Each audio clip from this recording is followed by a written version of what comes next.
వారి సందర్భంలో పెద్దలు పిల్లలు ఎక్కడైనా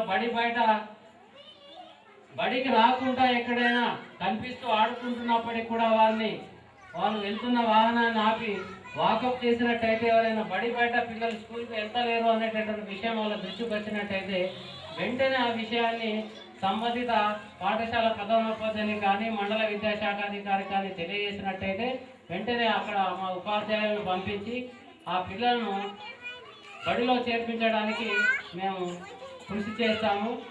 అందులో భాగంగానే ఈ కార్యక్రమం ఏర్పాటు చేశారు.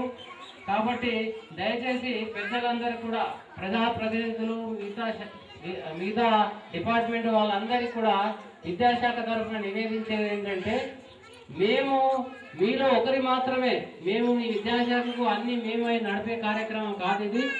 మేము అన్ని డిపార్ట్మెంట్లో ఒక భాగం మాత్రమే.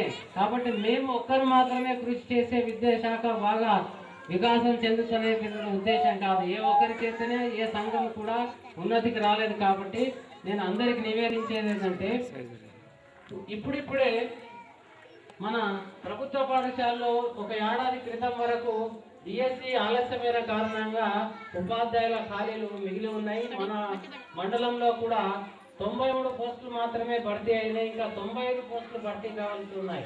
అంటే 50% ఖాళీలు ఉన్నాయి. ఈ 50% ఖాళీలు ఉన్న కారణంగా కొంత విద్యార్థులకు కూడా సరిగా జరగలేకపోతున్నటువంటి అంశం మాకు కూడా చాలా బాధిస్తున్నది.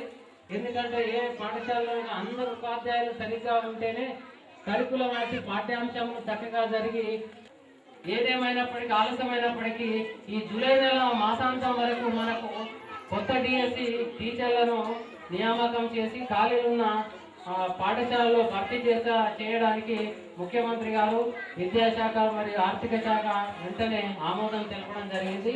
ఆ ఎక్సర్సైజ్ అంతా కూడా ఇప్పుడు జూలై నెల వరకు పూర్తి అయిపోయి మన బళ్ళని కూడా ఉపాధ్యాయులతో నిండాయని నేను ఆశిస్తున్నాను. కాబట్టి ఇంకొక విషయం ఏంటంటే, ఇప్పుడు ఉన్నత పాఠశాలలో ఉపాధ్యాయుల కొరత తీరింది. ఇప్పటివరకు ఉన్నత పాఠశాలలో ఉపాధ్యాయుల కొరత ఉండింది, సబ్జెక్ట్ టీచర్స్. కాబట్టి అన్ని మండలాల్లో హై స్కూల్ ఉపాధ్యాయుల కొరత తీరింది. మంచి క్వాలిఫైడ్ టీచర్లు వచ్చారు. కాబట్టి ఉన్నత పాఠశాలలో మనకు ఈ స్ట్రెంత్ పరంగా చూసినట్టయితే బాగా ఉన్నది. ఒక్క పాఠశాలలో 400 పైచిలకు 4,500 వరకు ఉన్నారు. మొత్తం 3,500-4,000 వరకు ఉన్నారు. 11 ఉన్నత పాఠశాలలు ఉన్నాయి మన మండలంలో. దాంట్లో స్ట్రెంత్ బాగా ఉన్నది. అయితే ఈ ప్రాథమిక పాఠశాలలో మాత్రం కొంచెం స్ట్రెంత్ తక్కువగా ఉన్నది. ఎందుకంటే మన దగ్గర పూర్వ తరగతి లేదు. 5 సంవత్సరాలు చేరినటువంటి విద్యార్థులకు సరైన నాణ్యమైన విద్యను అందించడానికి కృషి చేస్తామని విన్నవిస్తూ అందరికీ కూడా ఒకసారి ధన్యవాదాలు తెలుపుకుంటూ సెలవు తీసుకుంటాం.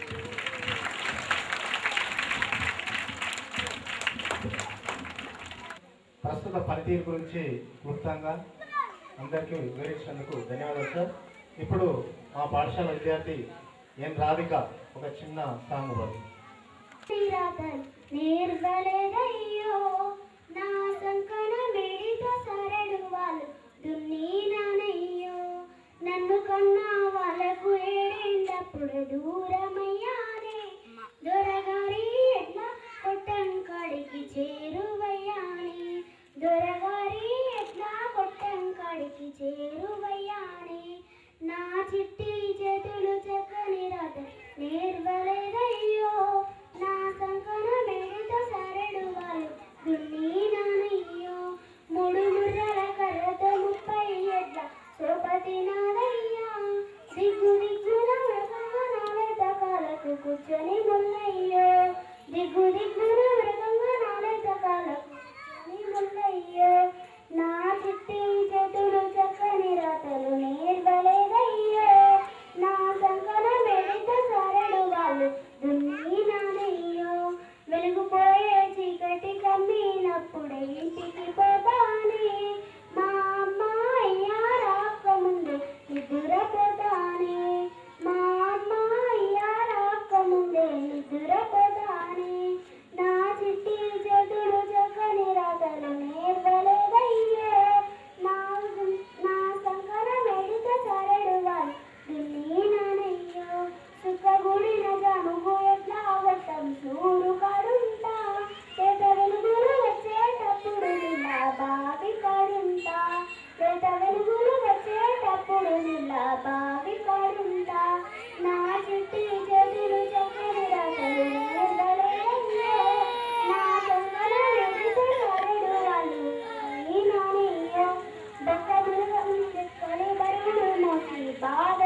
కాడించకురో, నా గుండెల మీద పిండిని చేసి పనికి పంపకురో, నా గుండెల మీద పిండిని చేసి పనికి పంపకురో, నా చిట్టి చేతులు చక్కని రాతలు నేర్వలేదయ్యో, నా సంగన వేడితో సరైన వాళ్ళు దున్ని నానయ్యో.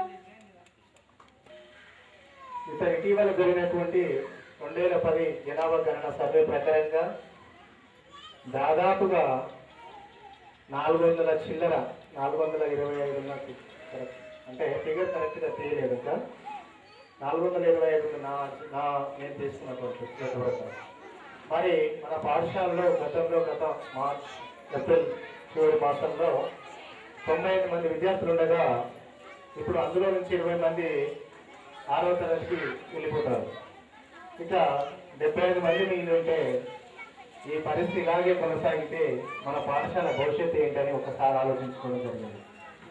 సో ఇందులో మన పాఠశాలను మనమే రక్షించుకోవాలి, మన పాఠశాల మనమే కాపాడుకోవాలనే ఒక సదుద్దేశంతో ఈ కార్యక్రమాన్ని కొంచెం అంటే ఒక చిరు ప్రయత్నం చేయాలనే ఆలోచనతో మా పాఠశాల ఉపాధ్యాయ బృందము అందరం ఒక ఆలోచనతో ఈ కార్యక్రమాన్ని తీసుకోవడం జరిగింది.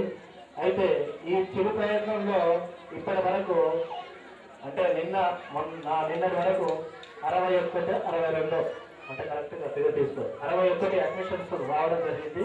కేవలం 1వ తరగతిలో 30 మంది వరకు అడ్మిషన్స్ రావడం జరిగింది. ఇది ఒక శుభ పరిణామంగా నాకు అనిపిస్తుంది. ఇంకా అంటే ఒక టార్గెట్, ఒక లక్ష్యం నేనేమనుకున్నానంటే ఖచ్చితంగా ఒక 400 అంటే దాదాపు 450 మంది పిల్లలు ఉన్న ఈ గ్రామంలో కంపల్సరీగా 200 చేయాలి అనే ఒక లక్ష్యంతో కొంచెం ముందుకు వెళ్ళడం జరిగింది. సో ఇప్పటివరకు అయితే అంటే 150 వరకు రావడం జరిగింది. సో ఇంకా అంటే దగ్గరలో ఉన్నాం, అది కూడా సాధించాలన్న లక్ష్యంతో పనిచేసి ముందుకెళ్దామని ఈ సందర్భంగా తెలియజేసుకుంటూ ఇక తదుపరి మన అంటే ఎంఆర్ఓ ఆఫీస్ తరఫు నుంచి మన సమావేశానికి ఇచ్చేసినటువంటి ఆర్ఐ మహబూబ్ గారు మాట్లాడాల్సిందిగా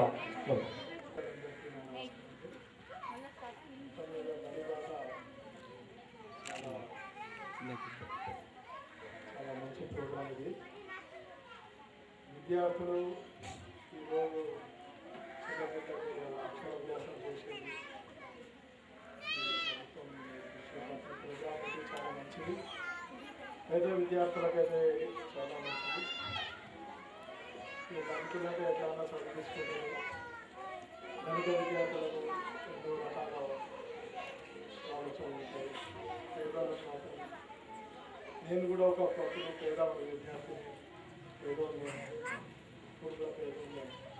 కాకపోతే విద్యా ఉపాధ్యాయుల యొక్క ఆశీర్వాదం ప్రతి విద్యార్థిని ఉంటుంది.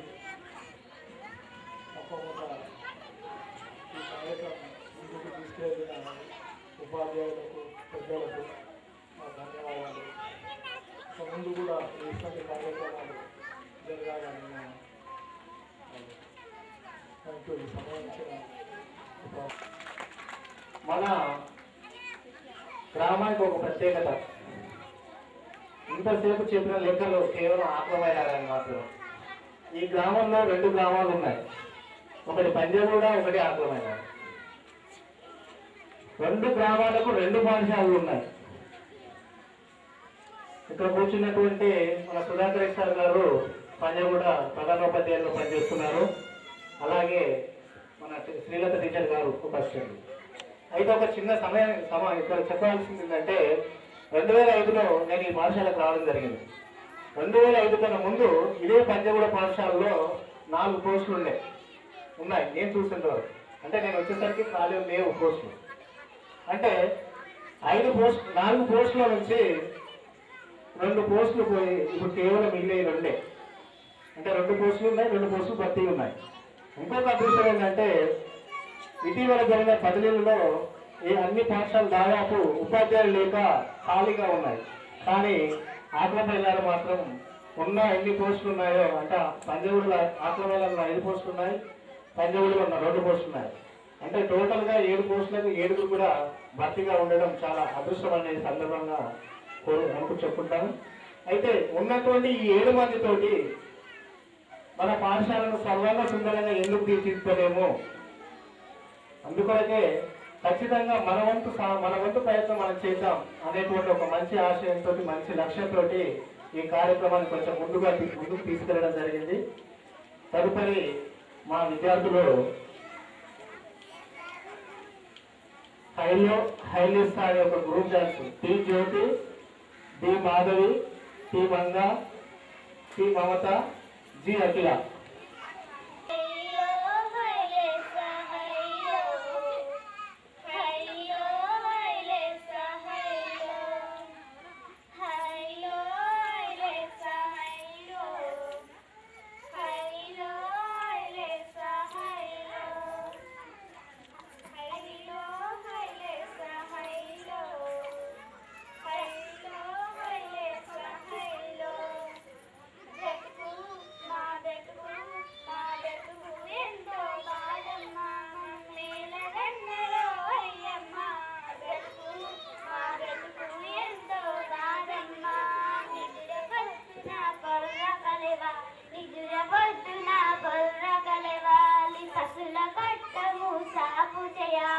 పసుల కొట్టము సాపు చేయాలి, పాలు పిండి పసి పనులు చేయాలి, పాలు పిండి పసి పనులు చేయాలి.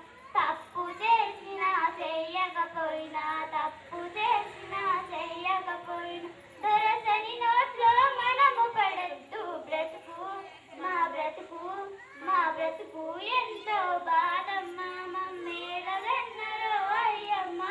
బ్రతుకు మా బ్రతుకు ఎంతో బాధమ్మా. సిమెంటు ఇసుక మాలు చేయాలి, సిమెంటు ఇసుక మాలు చేయాలి. అట్టు దినరాలు పోటుకెక్కగా, నెట్టు దినరాలు పోటుకెక్కగా అత్తడు పైకి తట్టమొయాలి, అత్తడు పైకి తట్టమొయాలి. అత్తడు గూడు మాలందకపోతే, అట్టగూడు మాలందకపోతే అమ్మలక్కలు పెడతారు, తన్నులు గుద్దులు తప్పవురన్నా. బ్రతుకు మా బ్రతుకు మా బ్రతుకు ఎంతో బాధమ్మా, మమ్మేలగన్నరో అయ్యమ్మ. బ్రతుకు మా బ్రతుకు ఎంతో బాధమ్మా. పత్తి చేలకుని బాగా వస్తుందని, పత్తి చేలకుని బాగా వస్తుందని పత్తి కూల ప్రాసిందుకు పోతే, పత్తి కూల ప్రాసిందుకు పోతే పత్తి మందు గారి కిస్తుల చేరే, పత్తి మందు గారి కిస్తుల చేరే. అమ్మనయ్య దృష్టం పోయే, అమ్మనయ్య దృష్టం పోయే. అవ్వనై చేతకు చేతికొచ్చరా. బ్రతుకు మా బ్రతుకు మా బ్రతుకు ఎంతో బాధమ్మా, మమ్మేలగన్నరో అయ్యమ్మ. బ్రతుకు మా బ్రతుకు ఎంతో బాధమ్మా. అమ్మలారవో అక్కలారా, అమ్మలారవో అయ్యలారా, పిల్లలున్న తల్లిదండ్రులారా, పిల్లలున్న తల్లిదండ్రులారా. 14 వయసు లోపల, 14 వయసు లోపల బలబాలికలు పనిలో కొద్దు, బలబాలికలు పనిలో కొద్దు. మా వలె బ్రతుకులు బలి చేయొద్దు, మా వలె బ్రతుకులు బలి చేయొద్దు. చదువు సంధ్యలే వాళ్ళకు ముద్దు. బ్రతుకు మా బ్రతుకు మా బ్రతుకు ఎందుకు పడినమ్మ, బంగారు బలితగేరారమ్మ. బ్రతుకు బాగుపడినమ్మ, మా బ్రతుకు బాగుపడినమ్మ, మా బ్రతుకు బాగుపడినమ్మ. జ్యోతి అంటే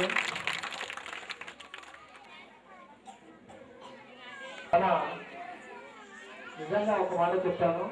ఈ కార్యక్రమం జరగడానికి ప్రధాన బాధ్యులైనటువంటి మన గ్రామ సర్పంచ్ గారు, మన